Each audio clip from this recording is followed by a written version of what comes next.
গ্রাম ছাড়ায় ওই রাঙামাটির পথ। হ্যাঁ, রাঙামাটি, মেঠোপট আর সতীপীঠের পবিত্র ভূমি হলো বীরভূম।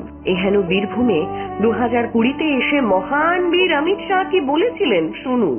जहाँ तक कृषि का सवाल है, मोदी जी ने लगभग 10 करोड़ किसानों को 95,000 करोड़ रुपया की सहायता विगत 1.5 साल के अंदर दी है। দারুণ ব্যাপার তো। তাহলে এবার আসল ঘাপলাটা শুনুন। 2019-এর লোকসভা নির্বাচনকে সামনে রেখে কিষাণ সম্মান নিধি প্রকল্পটির সূচনা করেছিলেন মোদিজি।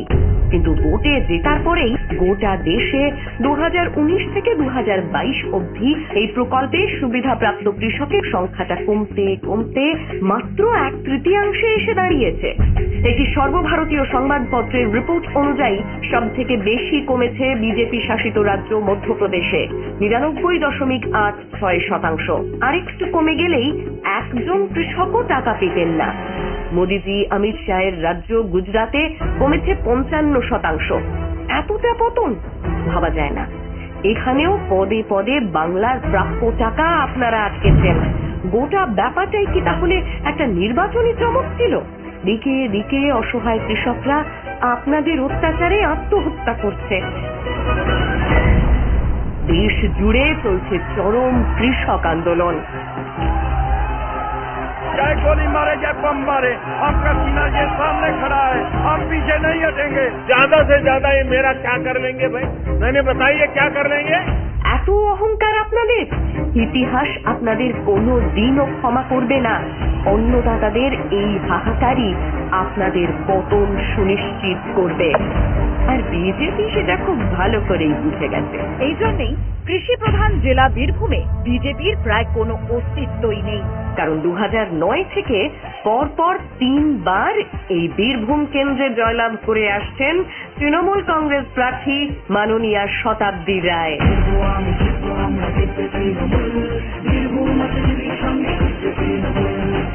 এবারও বীরভূমে বিজেপি স্টাফ হওয়াটা শুধু সময়ের অপেক্ষা।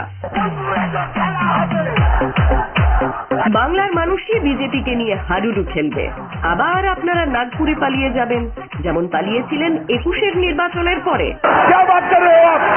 এত রেগে যাবেন না অমিত বাবু, বরং আপনার গুরুজি ভার্চুয়াল সভা করে বীরভূমের মানুষদের কি বলছিলেন শুনুন। बीजेपी सरकार हर गरीब के, मध्यम वर्ग के अपने घर के सपने को पूरा करने के लिए पूरी ईमानदारी से जुटी है। মুখে ইমানদারির বুলি ককটালেও আবাস যোজনায় গরিব মানুষের বাড়ি বানানোর কোনো টাকা মোদী সরকার বাংলাকে দেননি। আজকের দিনে দাঁড়িয়ে বাংলার বকেয়া পাওনা কেন্দ্র থেকে 1,15,000 কোটি টাকা, এই টাকা সাধারণ মানুষের খেতে খাওয়া মানুষের টাকা। কেন বছরের পর বছর ধরে টাকা আটকে রেখে দিয়েছেন মোদিজি? কেন?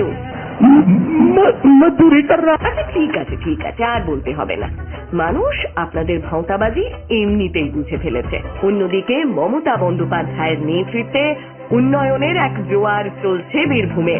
লাল মাটির দেশ বীরভূম আমার প্রিয়। তারাপীঠ উন্নয়ন আমরা করেছি, কঙ্কালীতলা উন্নয়ন আমরা করেছি, রামপুরহাটে মেডিকেল কলেজ করা হয়েছে। বীরভূম জেলায় আজকে প্রায় 45,000 মানুষের হাতে কোনো না কোনো পরিষেবা পৌঁছে দেওয়া হচ্ছে। গরিব মানুষের 100 দিনের কাজের টাকা রাজ্য সরকারই দিয়ে দিয়েছে। কেন্দ্রীয় সরকার ভাবছে বাংলাকে ফাঁসে মারবো। 21 লক্ষ মজদুরকে যাদের টাকা কেন্দ্রীয় সরকার দেয়নি, তাদের টাকা তাদের ব্যাংক অ্যাকাউন্টে চলে যাবে, রাজ্য সরকার দেবে। গরিব মানুষের বাড়ি করার টাকাও রাজ্য সরকারই দেবে।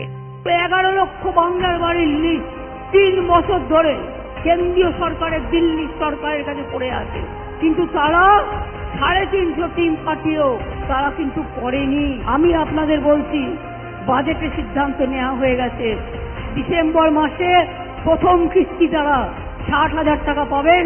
আবার 3-4 মাসের মধ্যেই ওই টাকার কাজটা হয়ে গেলে আরো 60,000 টাকা পাবেন। অর্থাৎ 11 লক্ষ বাড়ির টাকা আমরা করে দেবো। সম্প্রতি তৃণমূলের সর্বভারতীয় সাধারণ সম্পাদক অভিষেক বন্দ্যোপাধ্যায়ের নবজোয়ার কর্মসূচি অনুষ্ঠান ঘিরে বীরভূমে দেখা গেছে মানুষের জনজোয়ার। এই বীরভূমের বীরেরা সর্বশক্তি দিয়ে বিজেপির বিরুদ্ধে লড়বে। তাই এবারের ভোট হোক উন্নয়নের নামে, ভোট হোক কৃষক বঞ্চনার বিরুদ্ধে, ভোট হোক বিজেপির বাংলা বিরোধী হিংস্রতার বিরুদ্ধে।